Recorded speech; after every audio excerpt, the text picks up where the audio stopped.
एक घंटे का महासंगम 12 मई से रात 7:30 से 8:30 बजे दंगल टीवी पर।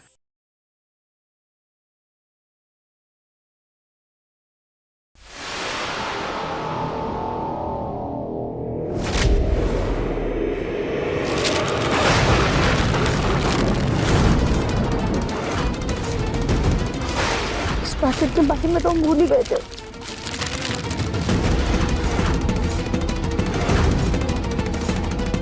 ये तो साचा है मास्क का। रागिनी जी ये पैकेट लेकर आई है।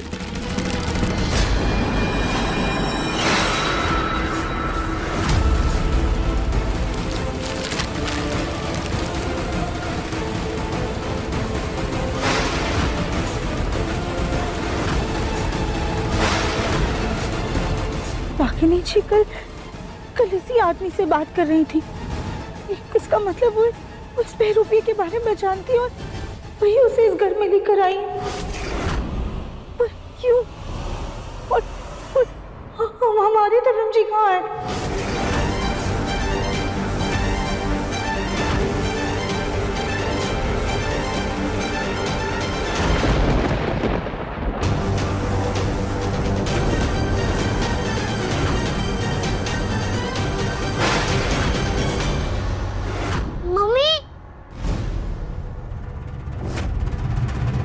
मम्मी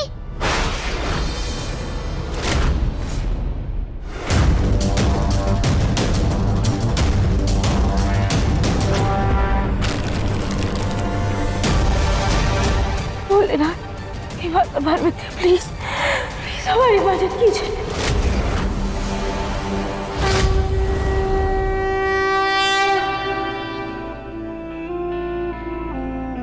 हे कान्हू जी, हे भोलेनाथ जी, मुझे मेरी मम्मी चाहिए। अगर वो किसी प्रॉब्लम में है तो उनकी हेल्प कीजिए और उन्हें मेरे पास भेज दीजिए।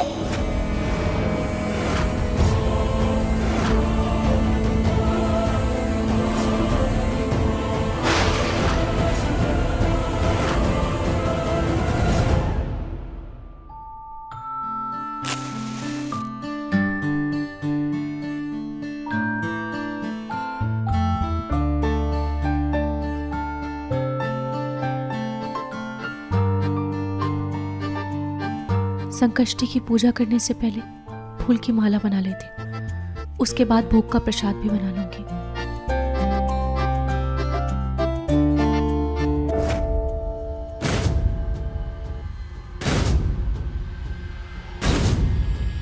नाहर जी,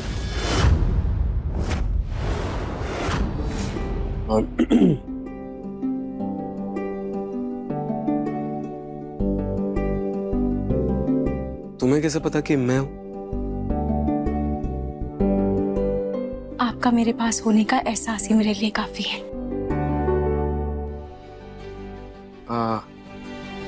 रोहित, तुम्हारा फोन टूट गया था ना, ये लो तुम्हारे लिए नया फोन।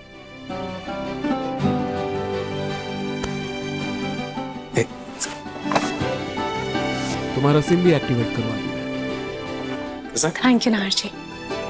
अच्छा, मैं बेबी को लेके आता हूँ आरती के लिए।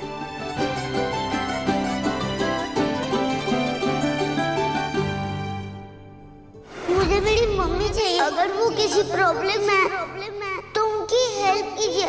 हमारी मदद कीजिए।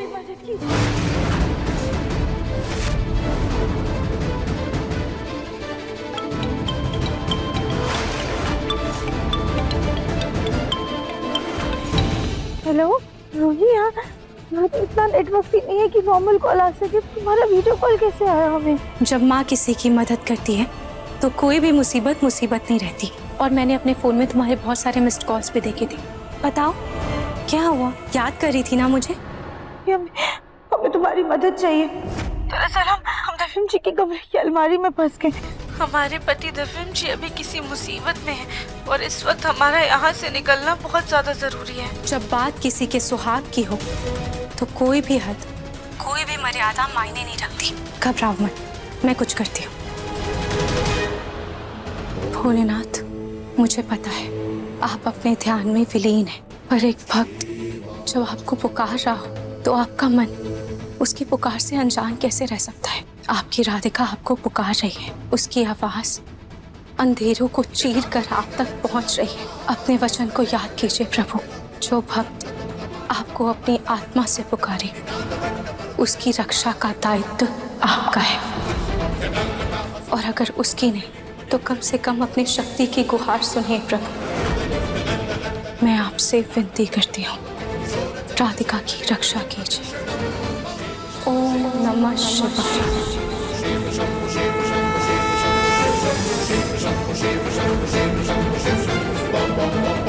मेरी प्रार्थना सुनने के लिए धन्यवाद प्रभु। सांभर बनकर तैयार भी हो गया, लेकिन देवरानी जी नजर नहीं आ रही हैं।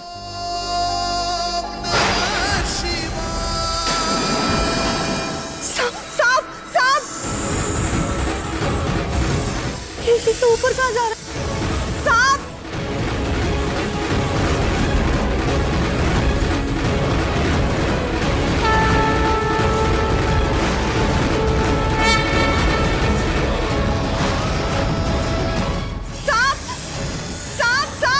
कोई बचाओ!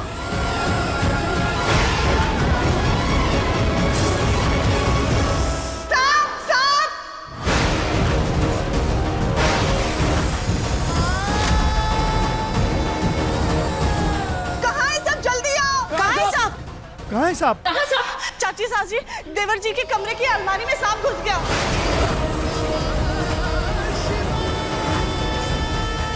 क्या? तब तो अलमारी खोल करके सांप को बाहर निकालना होगा।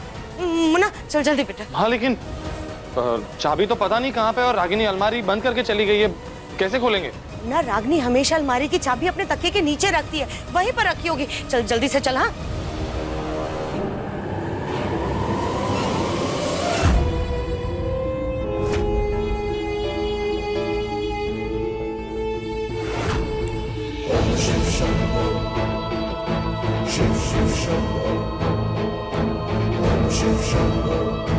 हमें एहसास हो गया है कि आप राधिका की मदद कर रहे होंगे।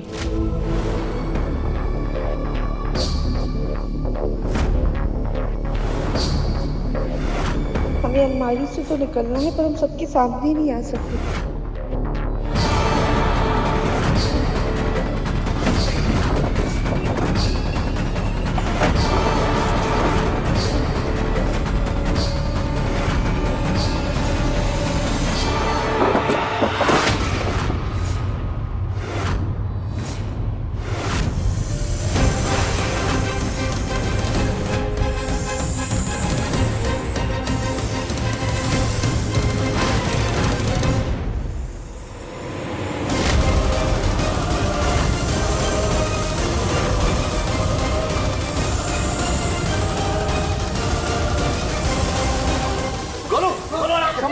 संभल के जा।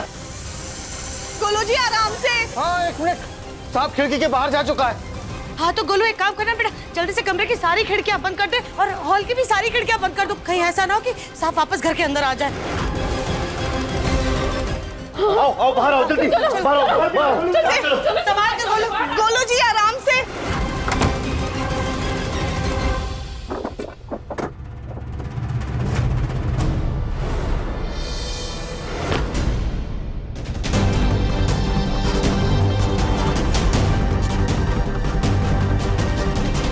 धन्यवाद भोलेनाथ। लेकिन हमें अभी भी समझ नहीं आ रहा है कि बिना नेटवर्क की रूही का फोन कैसे आया हमारे पास।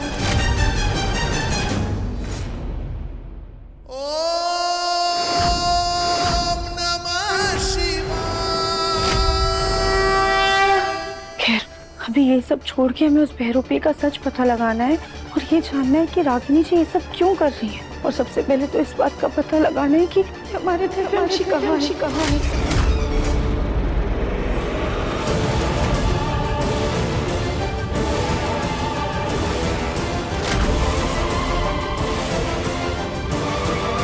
पहेली को सुलझाने में शायद एक ही इंसान हमारी मदद कर सकता है।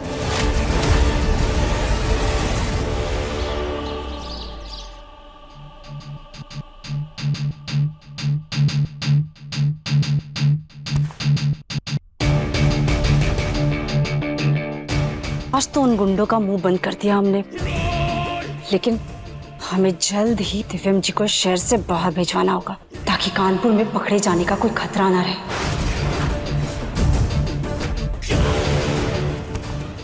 एक तो इस आदमी का एक भी गुण दिव्यम जी से नहीं मिलता। पूरा कमरा फैला रखा है। आउच!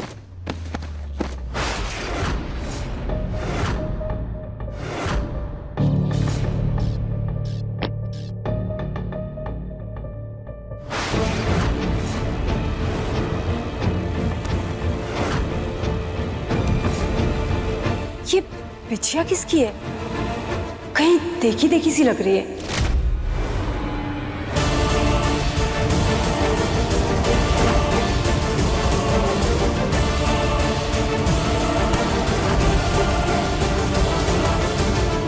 राधिका दीदी, आपकी बिछिया गिर गई थी। नहीं,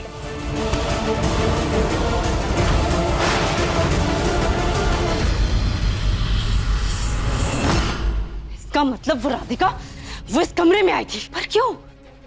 उसे ऐसी क्या जासूसी करनी थी हमारे कमरे में? हाँ, कहीं उस राधिका को उस आदमी पे शक तो नहीं हो गया?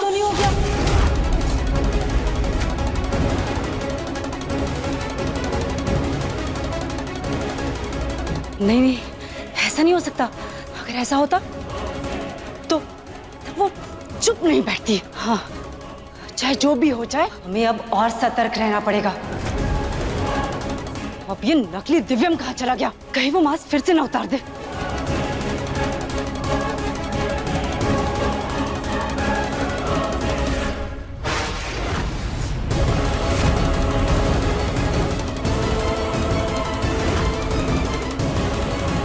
इसने फिर से मास्क निकाल दिया। और ये मास्क निकाल कर गया कहाँ? इसका तो कुछ परमानेंट इलाज करना पड़ेगा।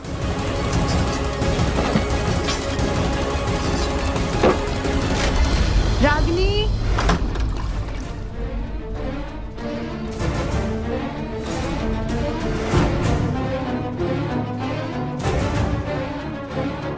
एक तो पता नहीं इस मास्क से कब छुटकारा मिलेगा हमको।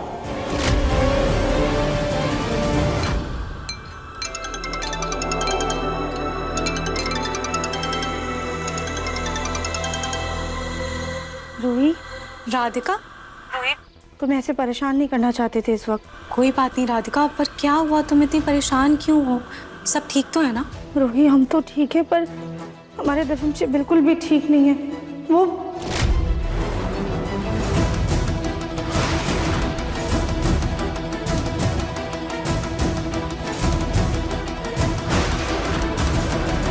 रूही, हमें कुछ भी समझ में नहीं आ रहा है कि हम कैसे उस नकली दिव्यम का पर्दाफाश करें। अपने दिव्यम जी को कैसे ढूंढें?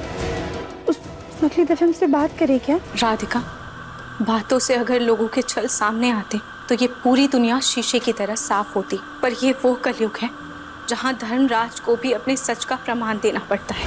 राधिका, तुम बिना सबूत के उस आदमी का पर्दाफाश नहीं कर पाओगे। और इंसान के असलियत का सबूत उसके व्यक्तित्व में झलकता है। रूही, हम तो उसका नाम तक नहीं जानते, कमजोरी कैसे पता करें? राधिका, किसी की कमजोरी ढूंढने के लिए उसके बारे में जानना जरूरी नहीं होता। कमजोरी तो व्यक्ति के हाव भाव में झलकती है। एक बार आंख बंद करके उसके बारे में सोचोगी तो उसकी कमजोरी खुद ब खुद समझ जाओगी।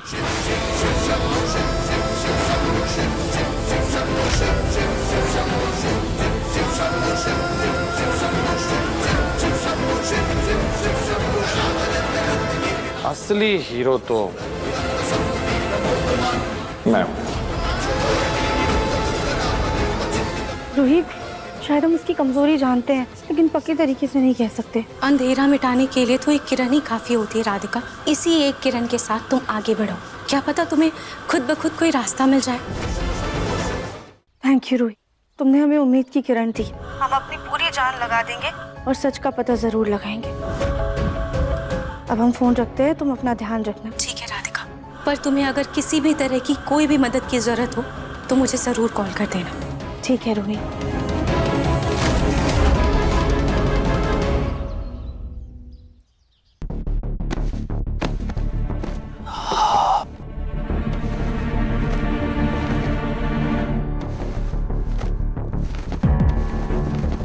क्या कर रही हो? सॉरी दिव्यम जी, वो हमारा ध्यान नहीं गया।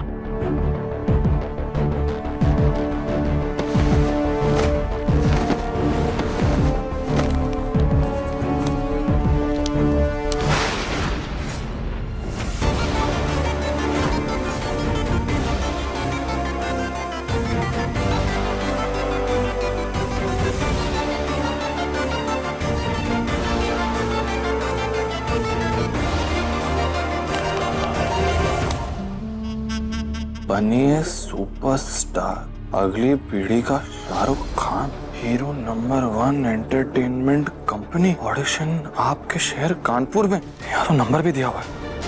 इतना सुनहरा मौका तो नहीं छोड़ सकते।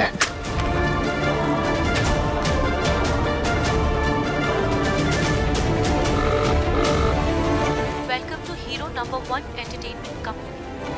अब मैंने आपका एड देखा, पढ़ा न्यूज़पेपर में। आप मुझे बता सकते हैं कि आप किसके लिए ये ऑडिशन कर रहे हैं और कहाँ पे कर रहे हैं?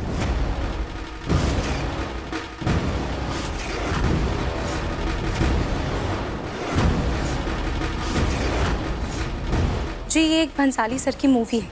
ये एक बहुत बड़ी फिल्म है जिसके लिए हमें नए एक्टर्स चाहिए, इसीलिए हम पूरे देश भर में ऑडिशंस कर रहे हैं। क्या आप भी एक्टर बनना चाहते हैं? अरे ऐसी बातें कर रहे हैं आप मैडम, मैं तो बचपन से एक्टर हूँ। कहना नहीं चाहिए लेकिन मैं तो पैदा ही हुआ हूँ एक्टिंग करने के लिए। मेरा तो नाम भी हीरो वाला है, दिलीप खन्ना। ठीक है सर, तो आप अपनी लेफ्ट प्रोफाइल, राइट प्रोफाइल की एक फोटो शेयर कर दीजिए। और सर, ऑडिशन का टाइम बहुत ही कम है, तो प्लीज थोड़ा जल्दी कीजिएगा। मैं अभी भेजता हूँ आपको, अभी फोन रखते। हाँ, thank you madam. Dilip Khanna theatre में आएगा।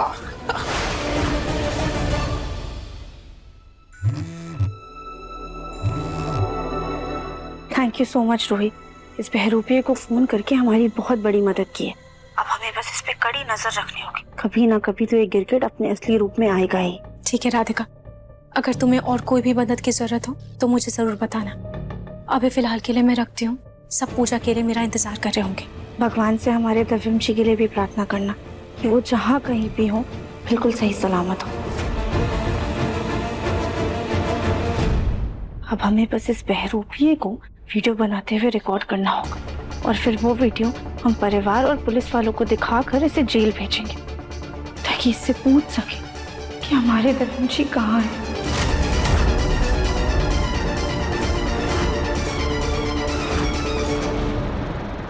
खतरनाक एक्टिंग करेंगे कि सीधा हीरो बनाएंगे हमको। हीरो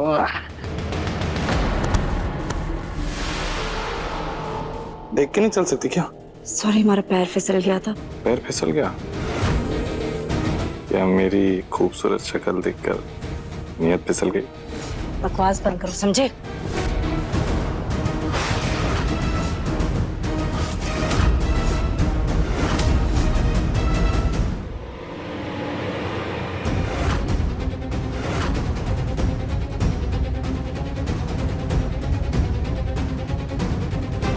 इन्होंने तो दरवाजा अंदर से बंद कर दिया। एक काम करते हैं, खिड़की से देखते हैं।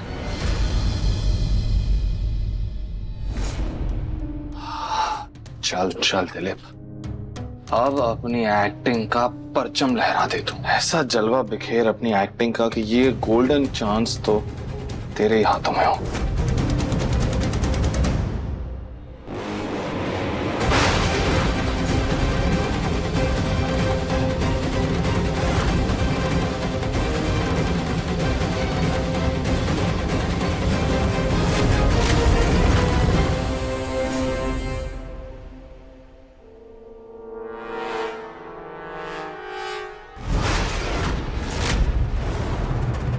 पहला वाला ग्लू इतना मजबूत नहीं था। ये काम करती हूँ, इस बार परमानेंट ग्लू लगा देती हूँ।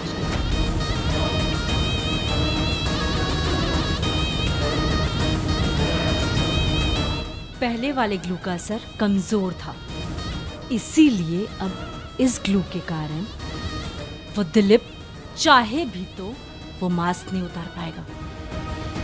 अब राधिका अपनी एड़ी से चोटी तक का भी जोर लगा ले तो भी सच्चाई बाहर नहीं निकाल पाएगी। ये अपना मास्क क्यों नहीं निकाल रहा है?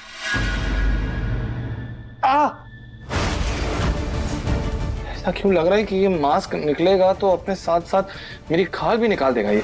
हे भगवान, अगर इसने अपना मास्क नहीं निकाला तो हम परिवार के सामने इसकी सच्चाई कैसे लेकर आएंगे?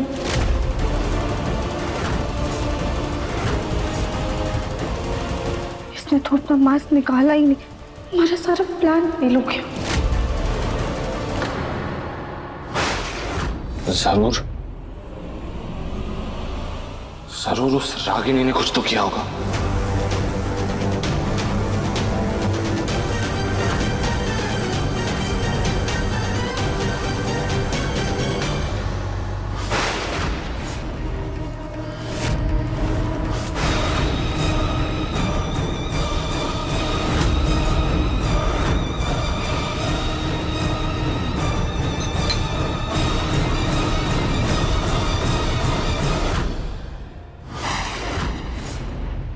रागिनी,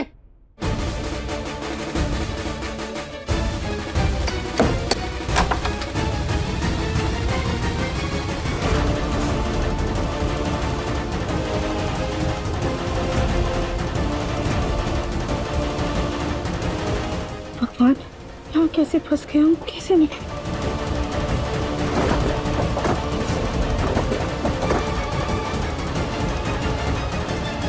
अभी नकली दिव्यम कहाँ चला गया?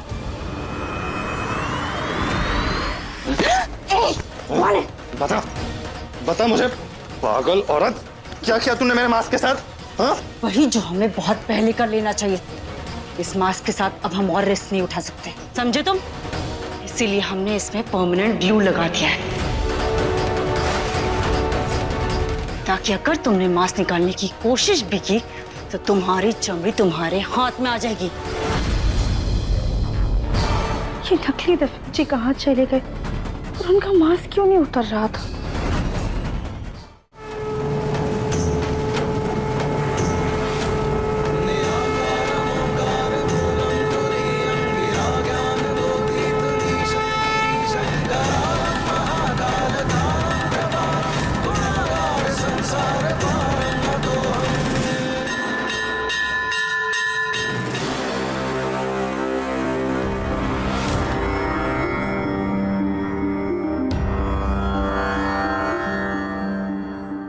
मुझे यकीन था कि मेरी बेटी अपने बच्चे को, अपने परिवार को छोड़कर कहीं नहीं जाएगी। रूही की सच्ची श्रद्धा और मंदिर में भक्ति से की गई सेवा ही जो आज माँ जी के अंदर से माता जी चली गई, और जाते जाते अपना आशीर्वाद भी दे गई।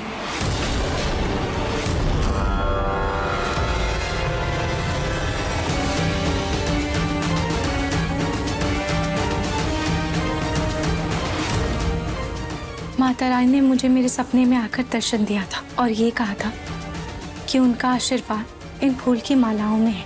आज की पूजा में जो भी इन मालाओं को पहनेंगे उन पर माता रानी का आशीर्वाद होगा और उनकी सारी इच्छा पूरी होगी। अरे वाह, ये माला तो हम सभी लोग पहनेंगे। लाओ बेटा, इधर लाओ।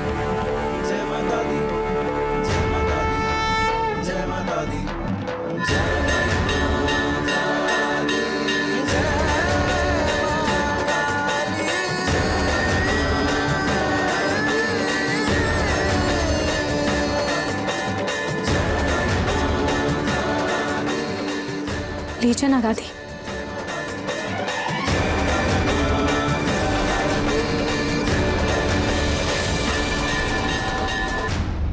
हो ना हो, ये रूही का कोई नया नाटक है। जैसे पिछली बार भूत बनकर डराया था ना, इस बार भी ये मेरे साथ कोई नया खेल खेल रही है।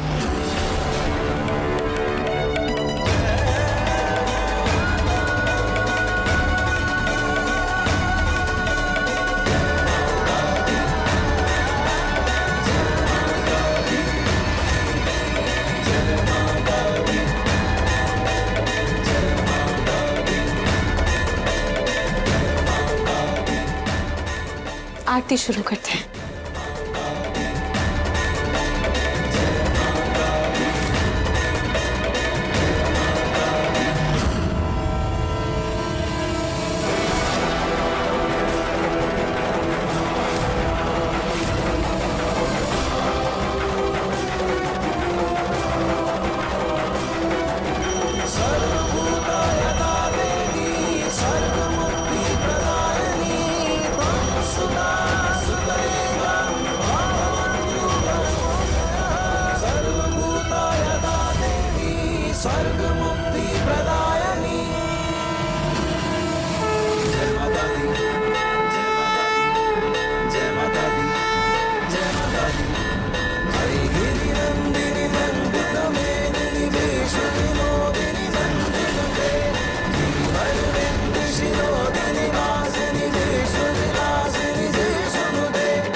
खाटू श्याम महाराज की जय। बोलो शेरों वाली माता की जय। बोलो खाटू श्याम महाराज की जय।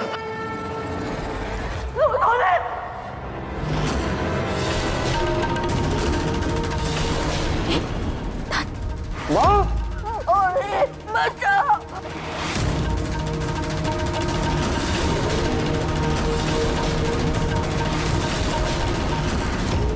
दादी दादी ये क्या हो रहा है आपको? ये रोहित ने मत का कोई जादू टोना कर दिया मुझे तो गला दबा दी। दादी ये क्या बोल रही हैं आप? दादी आप ये माला उतार दो ना।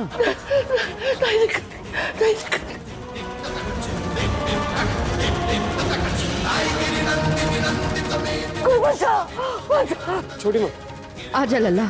एक सेकंड दादी, दिखाइए दादी। एक मिनट।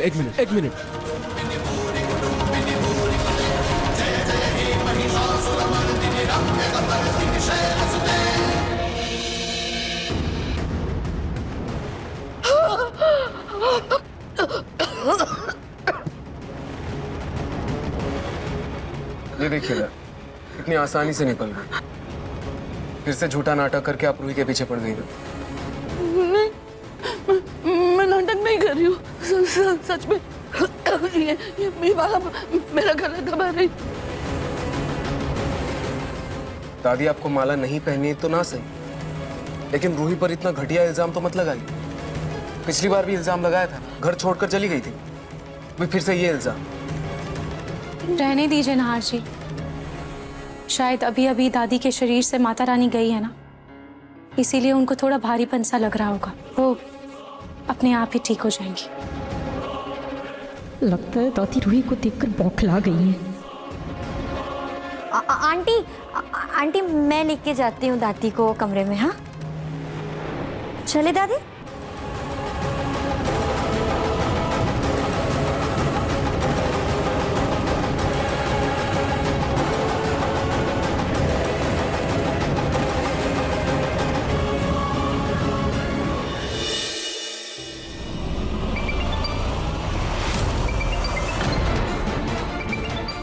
फोन काट दिया।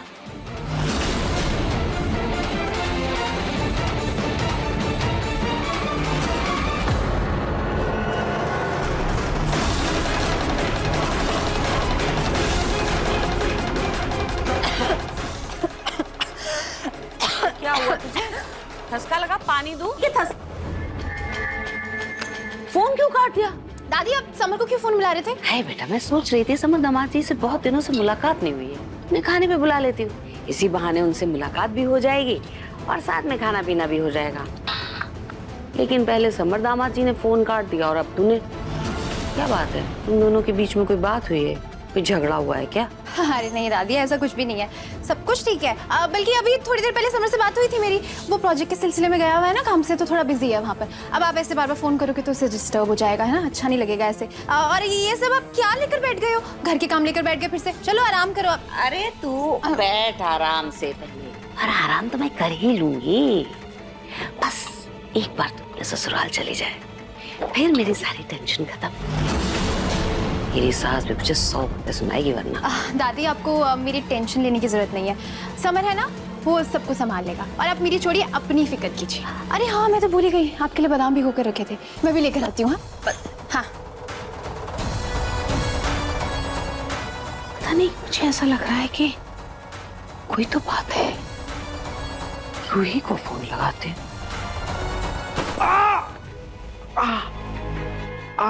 प्रतीक के पापा, प्रतीक के पापा कैसे गए भगवान? ये गिर कैसे गए आप? अरे हे भगवान, ए लाडे सा, जूही जल्दी आओ। हे भगवान, गिर गए। आराम से उठाओ। हाय भगवान, लगी है, बड़ी तेज लग रहा है। चलो बैठा दो सोफे पे। हाय भगवान, हाय को आपको ज्यादा चोट लगी ना? गिरे कैसे आप प्रतीक के पापा? लेकिन पता नहीं ऐसा क्यों लग रहा है, जैसे कोई तो बात है। रूही को फोन लगाते हैं।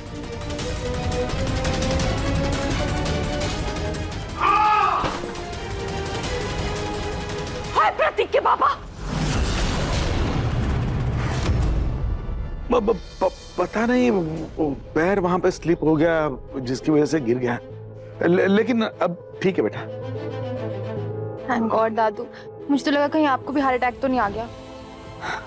अरे बेटा तू फिक्र मत कर, तेरे दादू को इतना जल्दी कुछ नहीं होने वाला है। हे तू बैठा क्यों है? पानी लेकर आ। हाँ अभिलाष। इससे पहले कि पूनम को रूही से जमाल दामाद जी का सच पता चले, मुझे उन्हें सब कुछ सच सच बताना होगा। लेकिन अभी अभी तो उनको दिल का दौरा पड़ा था, ऐसी हालत में कैसे बताऊं?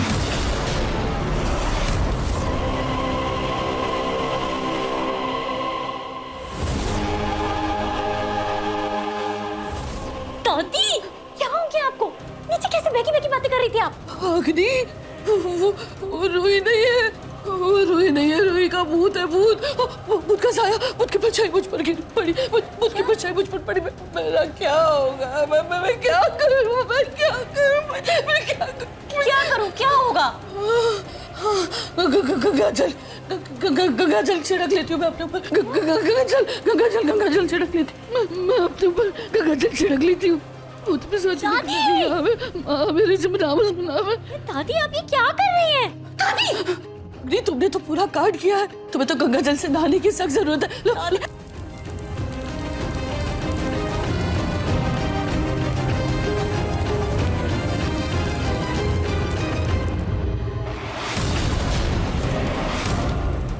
मैं कह रही हूँ ना, तुम इससे नहा लो, गंगा जल से नहा लो, तुम्हें जरूरत है। दादी ये क्या किया आपने? दादी दादी प्लीज, दादी होश में आइए आप। दादी मैं कह रही हूँ ना, तो कोई भूत नहीं है, बल्कि ये तो उसका नाटक है। दादी आप मुझे एक बात बताइए, अगर वो भूत होती तो वो मंदिर में पूजा कैसे करती? Okay relax. इधर आई। नहीं पहले शांत होइए। एक मिनट।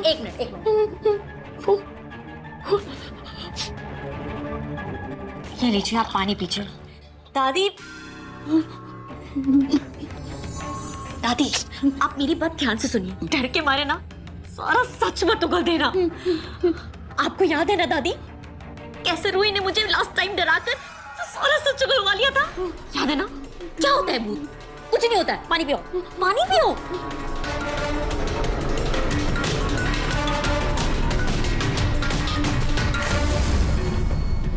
शायद अभी अभी दादी के शरीर से माता रानी गई है ना, इसीलिए उनको थोड़ा भारीपन सा लग रहा होगा। वो अपने आप ही ठीक हो जाएंगी।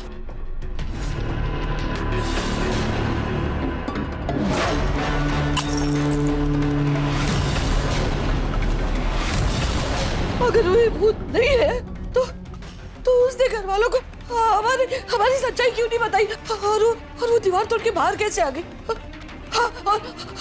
और उसके शरीर पर कहीं कोई खरोच भी नहीं है। मुझे ये सब नहीं पता दादी। हो सकता है दादी की दीवार बहुत कच्ची हो, वो तोड़कर निकल आई हो, और ये भी हो सकता है दादी कि हमें जितना लग रहा था कि उसकी चोट गहरी है, उतनी गहरी है ही नहीं एक्चुअली में उसकी चोट। हाँ, एक और पॉसिबिलिटी है दादी कि ये भी तो हो सकता है ना कि उसके सिर पे चोट लगने की वजह से उसके याददाश्त का कुछ हिस्सा वो भूल गई हो। अग्नि मैं कह रही हूँ ना तुमसे, मेरी बात मानो। रूही भूत है, वो रूही नहीं, उसका भूत है। भूत है उसका। दादी भूत क्या होता है दादी?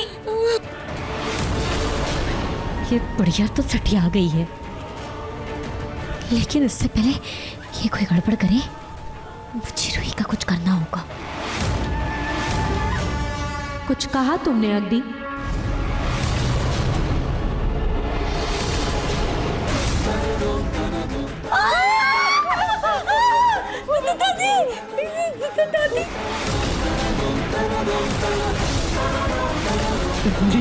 मैंने तो दरवाजा बंद किया तो फिर ये कैसे खुल गया था? मैंने तुमसे कहा था ना, ये रूही नहीं भूत है।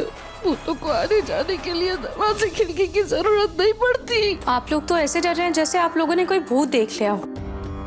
मैं तो बस आप लोगों से ये कहने आई थी कि नीचे खाना तैयार है, आ जाओ।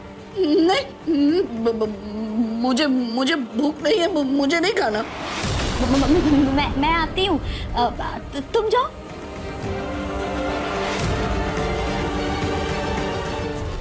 दादी, मैंने कहा था ना तुमसे, वो रूही नहीं, रूही का भूत है। तुमने दरवाजा अच्छे से बंद किया था ना, देखो वो फिर भी अंदर आ गई। ये हो सकता है ना दादी कि मैंने दरवाजा शायद ठीक से बंद नहीं किया हो। हाँ यही होगा। दादी प्लीज अब ये सब सोचना बंद करो दादी, है ना। और दादी नीचे खाना खाने आ जाओ चुपचाप। मैं जा रही हूँ खाना खाने, है ना। ये क्या किया आपने? दादी अब मुझे कपड़े बदलने पड़ेंगे, मैं जा रही हूँ, कपड़े बदल के आती हूँ। दादी नीचे आ। दादी you're too much। दादी प्लीज। दादी क्या कर रहे हो यार आप? पागल हो क्या तुम? अच्छी तरह से जानती हो कि मैं हीरो बनना चाहता हूँ, क्यों किया तुमने ऐसा? भूलो मत, जितने पैसे हम तुम्हें दे रहे हैं ना, उतना तुम 10 साल एक्टिंग करके भी नहीं कमा पाओगे, समझे? अरे पागल लड़की, मुझे एक ऑडिशन बनाना था। भाग जाए तुम्हारी ऑडिशन, समझे?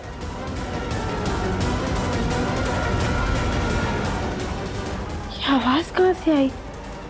शायद यहीं किसी कमरे से आई।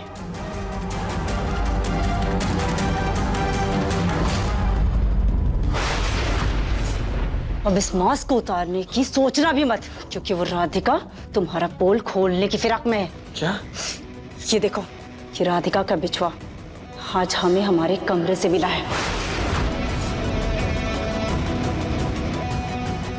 वैसे ये बताओ, तुमने आज सुबह से ये मास्क उतारा तो नहीं है?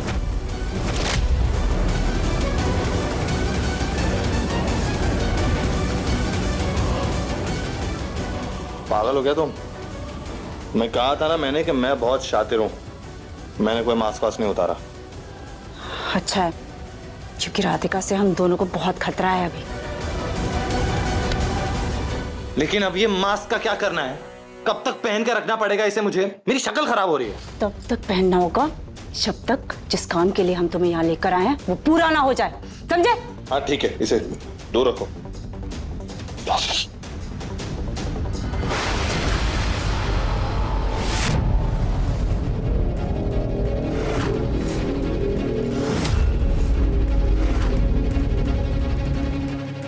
पापा चलो ना, मेरे साथ खेलो ना। बेटा पापा को बहुत काम करना है, आप जाओ गौरी दीदी के साथ खेलो, ठीक है? चलो मैं ले चलता हूँ। ये नकली दिव्यम तो बिल्कुल भरोसे के लायक नहीं है, और उस राधिका को भी हम बिल्कुल अच्छे से जानते हैं। जल्द से जल्द राधिका को घर से निकालने के लिए कुछ करना होगा, वरना वो हमारा सारा प्लान चौपट कर देगी।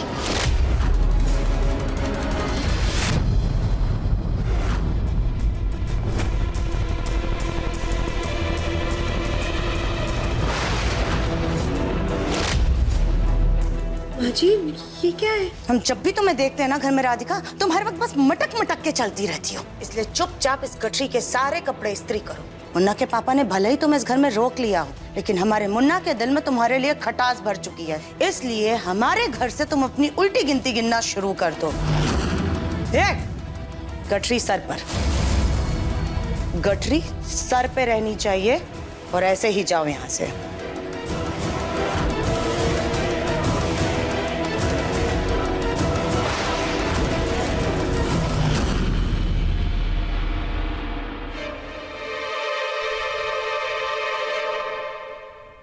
दादी, दादी आप आ गई? मैं आपके ही कमरे में ये खाना लेकर जा रही थी। बाकी सब लोग कहाँ हैं? दादी बाकी लोगों ने खाना खा लिया है, बस आप ही बची हैं। ये लीजिए। नमस्तस्यै नमो नमः, नमस्तस्यै नमो नमः।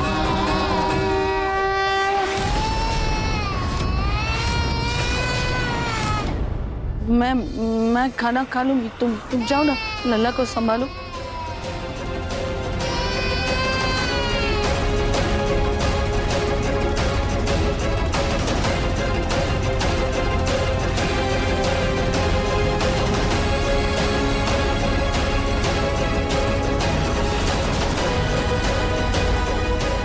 सीमेंट, ईंट, कंकड़, बालू, ये खाना दिया मुझे।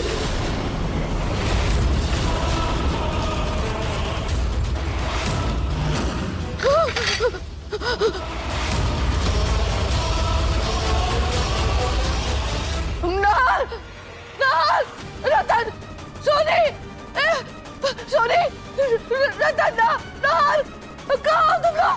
नाल, क्या हुआ माँ? ये मुझे मारना चाहती है। देखो कैसा खाना खिलाकर मुझे मारना चाहती है। पहले माला से गला दबाया, उसमें नाकाम नहीं, तो अब ये ऐसा खाना खिला के मुझे मारना चाहती है वो। माँ जी,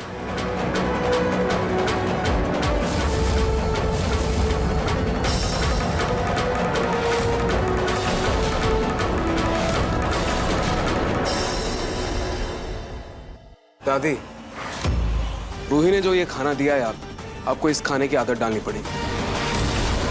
यही आपके लिए बेहतर होगा। नाल, बेटा ये क्या बोल रहे हो तुम? हाँ माँ जी, आपको इसके अलावा और कुछ नहीं मिलेगा। बकवास मत करो। तुम क्या चाहती हो कि मैं ये कंकड़ पत्थर वाला खाना खाऊं? हाँ, ये आप क्या बोल रही हैं? अच्छे भले खाने को आप ईंट पत्थर बोल रही हैं? दिमाग खराब हो गया है क्या तुम्हारा? ये खाना तुमको अच्छा वाला लग रहा है? ये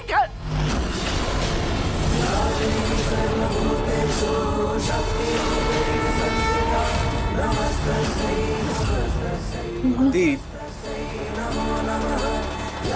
क्या प्रॉब्लम है इस खाने में? दादी, इस उम्र में ये सादा खाना ही आपकी हेल्थ के लिए अच्छा है। इस उम्र में तला हुआ भुना हुआ खाएंगे तो सही नहीं है आपकी हेल्थ के लिए। नहीं नहीं, ये सही नहीं है।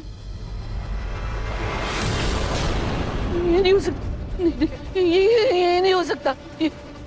ये रूही मेरे साथ चालाकी कर रही है। मुझे गलत साबित करने के लिए उसने खाने का प्लेट बदल दिया। क्या बोल रही हैं दादी? रूही कहाँ है?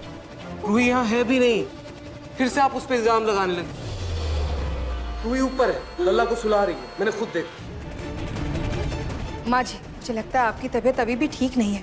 माँ जी, ऐसा पौष्टिक खाना है, आप खाइए, आपको अच्छा लगेगा। नहीं, मुझे रूही के हाथ का कुछ नहीं खाना। नहीं खाऊंगी, नहीं खाना। अच्छा अच्छा ठीक है माँ जी, मैं आपके लिए अलग से खाना बना देती हूँ। हाँ, अलग से। आंटी, तब तक मैं दादी को बाहर लेके जाती हूँ, ताज़ी हवा में इनको अच्छा लगेगा शायद। चलिए दादा। दादी चलिए।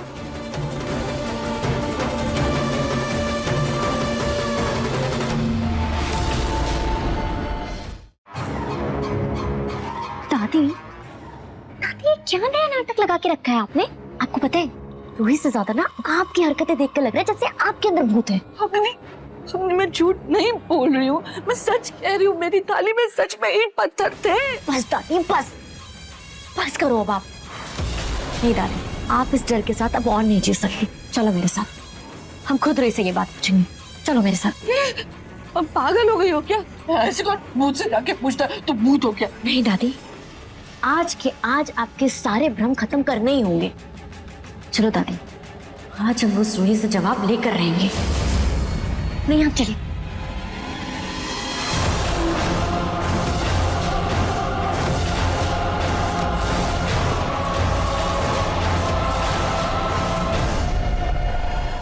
मन अति सुंदर, शाम 7:30 बजे दंगल टीवी पर।